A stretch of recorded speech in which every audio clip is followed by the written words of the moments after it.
Welcome to Stay Paid Real Estate Marketing.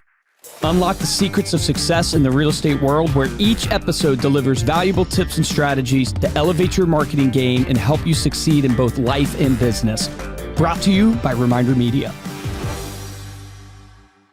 Welcome to Stay Paid. My name is Joshua Stike. And I'm Luke Akery. And gossiping, bullying, slacking off, these are some of the signs that you may have a toxic employee on your team. They can not only be difficult to work with for you, they're also going to bring down the overall morale and productivity of your team, impacting your entire business, perhaps without you even realizing it. So today we're going to talk about the 5 types of toxic employees and what to do about it. So this list comes from entrepreneur.com. This was an article that we found and thought it would be interesting because some of you are, you work on teams, or you lead a team. Or you are the toxic employee and you need to know it. Toxic employee on the team, or you at least work in an office setting, with other people. So we kind of wanted to go over this and talk about, do you address it? Do you move on? Like, how do you kind of you deal with it straight on. Deal with it straight on. You have to. The more and more I go through life, if you can take anything from my journey here of growing Reminder Media, I just realized the more and more direct, transparent that you can be with the people that you have relationship with, the better your life is going to be. Yeah. And if you make it non-emotional and you just speak it like it is and you tell them your opinion, doesn't mean they have to receive it. Doesn't mean that, it's your opinion, it's your perspective, and that's your reality. And so they have their perspective. But if you never share it and you just talk about people or talk about it, you just dwell on it, you never deal with the issue, you never make progress. And guess what? You're just as much to blame as them because you're not dealing with it because you're scared. Yeah. You got to deal with it. Yeah, the reality is, like, as the business leader, as the team leader, as the owner, your opinion does matter. It is the culture of the team. It is the path and the way that you want to lead that organization. So don't discount that and try and change yourself. Like, if you believe in it, make sure that you are addressing that head on. The first this first type of toxic employee is described as the hot mess.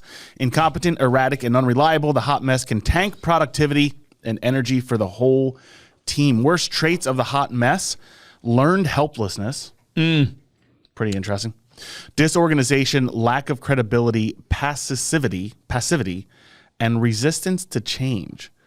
So this idea of this constant appeals for help and an over-reliance on other people to clean up or correct mistakes can quickly bring projects to a crawl and cause widespread frustration. And I thought this idea of learned helplessness was super interesting. Yeah, it's this idea of like you're so used to other people coming and fixing your mistakes, or you not having. You fake like you also don't know how to do something. Is that what it is? I do this with my wife Megan all the time. I don't know. I'm just kidding.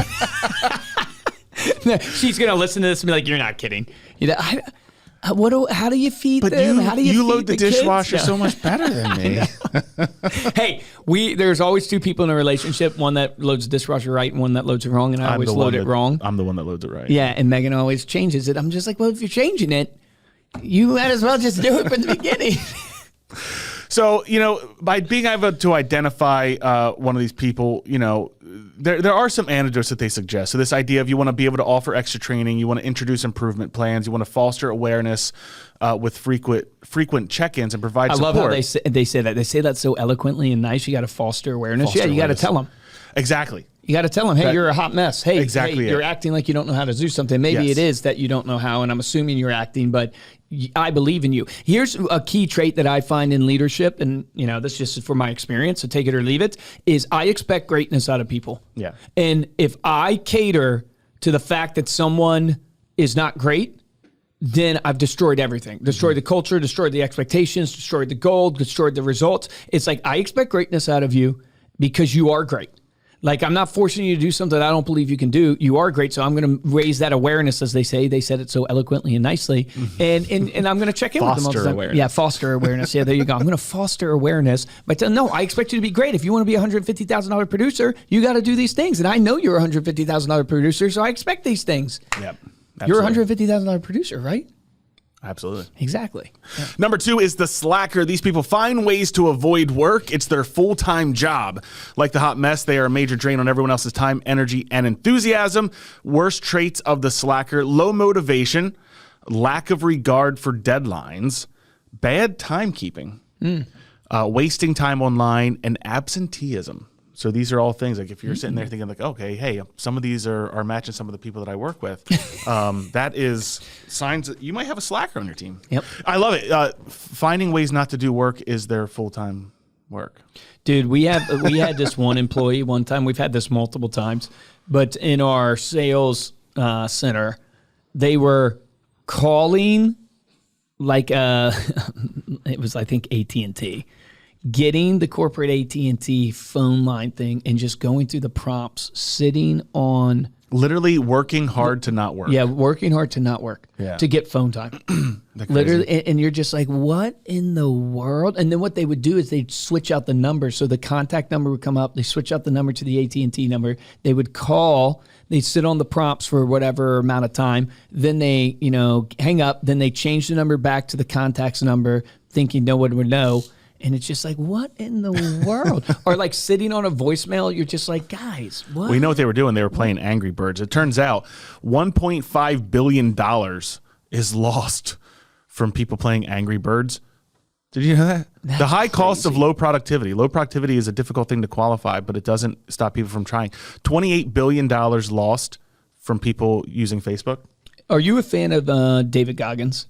Yeah. Okay, right. So he has that saying where it's like when you're done, you're really only 40% done. And it's like that's his Navy SEAL, I guess, saying or whatever. And I have found you can do less or you can do more with less.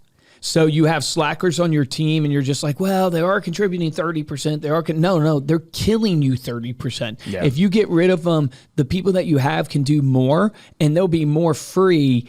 Just you can do more than you think you can. And so when you have a slacker, you got to call that out.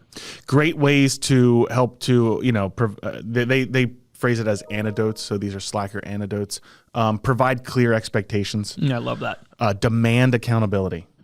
And then the best one is do unscheduled visits and reviews. I listened to a podcast, so I just came back from the Tom Ferry Elite Conference, and Tom had mentioned on stage this podcast called Founder. It's a great podcast. You should listen to it. So I listened to an episode about Jeff Bezos, and it was the guy who wrote a book because he basically worked and shadowed Jeff Bezos in every one of his meetings for many years. And the thing about Jeff that he learned was that the job of the founder is to push the issues, and the job of the founder is to have the highest standards, and really translated that to leadership. Like your job as the leader is to have insane standards that people either rise to those standards or they get off the boat. And that accountability is what triggered it for me. Is going, the greatest of all time, the Steve Jobs of the world, the Jeff Bezos of the world, they have such insane standards and accountability that you can't be around them if you are a slacker. Yeah. Number 3, they call the martyr. So this is an interesting one. The polar opposite of the slacker may seem like an employer's dream, but a worker who insists on doing everything themselves can cause their own serious set of problems. The martyr wants to let everyone know what they're doing and that they are and what they're sacrificing for the job. They may have control issues or may be working too hard to prove themselves, but they bring an imbalance to the team. Worst traits of the martyr: they don't know their limits. They complain often or have a non-constructive attitude.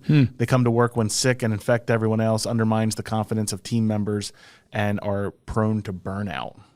Are the traits of the martyr. So ways to help with that would be to enforce delegation, foster a collaborative rather than competitive workplace, encourage taking paid time off, introduce stress management measures, and incentivize teamwork over individual effort. What do you think of the martyr?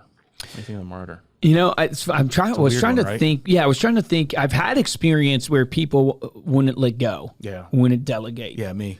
Yeah, I was going to say, I remember when, we first started working together, and it's just like the obsession, but it's a good thing. I mean, anybody who does our magazine knows, it's like everybody's strength is also their Achilles heel. Right. You would not let go of the quality of the magazine. It's like, dude, we're not doing the Mona Lisa here. It's like, but it is a great strength, but also a weakness. Yeah. But you finally let go. Yeah, I feel like you let go a ton. Yeah, I think everything, there's a balance. There's a balance in everything. And I think that's really ultimately what you're trying to go for here when we look at these. I hate the word toxic. I don't know why. It drives me nuts. Toxic workplace, toxic employees, whatever. I think everything is just an imbalance. It's an imbalance in an employee's behaviors or attitude. And so you got to find You got to find that balance. Number 4 is the socialite. Funny, entertaining, and everybody's best friend. The socialite treats their job as if it's their own personal party or stage every day, whether on the phone or around the water cooler. Gossip and chat are the first priority. Worst traits of the socialite: loud and distracting, lack of focus, immature approach to work, unprofessional effect, and fans the office drama. So I guess that they fan the flames. We used of to the have a office guy drama. like this in our call center. I won't name him by name because everybody would know him. But we used to have a guy like this that he spent. How do you address that with like real world? So all of this kind of stuff that they have in the article, whatever these anecdotes, how do you address that real world? Well, we ended up moving on from him. Yeah. But what do you say to someone like that? You know, we just got done talking about, hey, you got to be able to be honest with him. You got to say, hey, here's how I feel about it. Here's my expectations. My belief system is that all of these are symptoms of one thing. That this person does not have a goal for their life that they're trying to achieve that is strong enough to keep them from standing at the water cooler and trying to be the clown. They get more benefit and more fulfillment off of people's reaction to those type of things than they do from what their work is doing. Wow. And so what I would challenge them first with is going, hey, who do you want to be? Where are you going? What do you want out of your life? Because it is perfectly okay to get fulfillment off of being at the water cooler and being the class clown. This is not the bus for you, right? There's many, many buses out there. Reminder Media is just a vehicle that's going to help you get from point A to point B in your life. And your vision of what you want doesn't align with the vision of the company. So when you're coming in every day and fulfilling the vision for your life, which is being the class clown or standing at the water cooler, Reminder Media is not moving forward. It's moving backwards. So there's a misalignment. So we got to get in alignment of goal. Who do you want to be? What do you want to accomplish? By what date do you want that? What do you think standing in your way? I call it the graph of success. If you put a graph down and you have point A where you're at today and point B of where you want to be, and you draw a line from point A to point B, what's standing in between? And then you write down on the piece of paper, these are the things holding me back today from being at point B, and you have to block and tackle those things. And if there's a misalignment there of like, you don't think you standing up and chit-chatting with everybody every 20 minutes is a problem, but it is a problem. At the end of the day, it's not the bus for you. Yeah. Well said. That's how I was going for. I was trying to get to that golden nugget right there. There you go. Yeah. I love it. Last one, number 5. This is kind of funny. I was laughing with Ethan before the podcast. We go from the socialite to the sociopath. So we go from the guy who just likes to be the class clown to the guy literally holding a knife in the illustration. An estimated 4% of the population meets the clinical definition of a sociopath. But even without a diagnosis, an employee with sociopathic tendencies can leave a trail of destruction and discord wherever they go.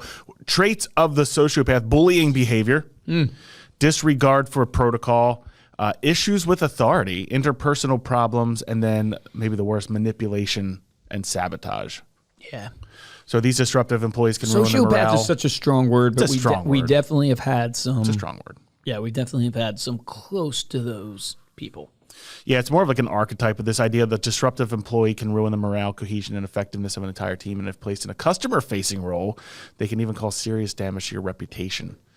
And your bottom line. Some antidotes for that: provide a safe and supportive environment, take employees' complaints seriously, enforce strict anti-bullying policies, trust your instincts. I think that's probably the biggest one, is so many people disregard their instincts. Yeah, trust your gut. You've got that little voice that go, ooh, that doesn't seem right. It's not right. Dude, that advice Kathy, our VP of postcard sales, gave is so good. Don't turn a red flag pink. And she applied it to interviews, but it's everything. It's like with your team members, if you got a red flag, don't turn it pink by justifying behavior. You got to call it out. You got to share. You got to be direct. And you got to be open-minded that there's a reason that you don't see of why they're doing what they're doing. And maybe you need to be educated on what they're seeing. But at the end of the day, don't turn a red flag pink. Have the combo. There you go. Thank you so much for listening. You can head on over to staypaidpodcast.com for the show notes and the video of this episode. If you like this episode and want to show your support, go to Apple Podcasts, leave us a 5-star review along with a comment. We'll read it here on the show. And the best way to support the show is to share this episode with some of the, Easter is this weekend. Not this weekend that we're recording. The weekend. Yeah, I was going to say, geez, no. Easter's this weekend. So how many eggs, this is a little riddle for you guys, an Easter riddle. How many eggs can you put in an empty basket? Only one. After that, it's not empty. Yeah, I was going to say none because it's not empty. Yeah. Oh, okay.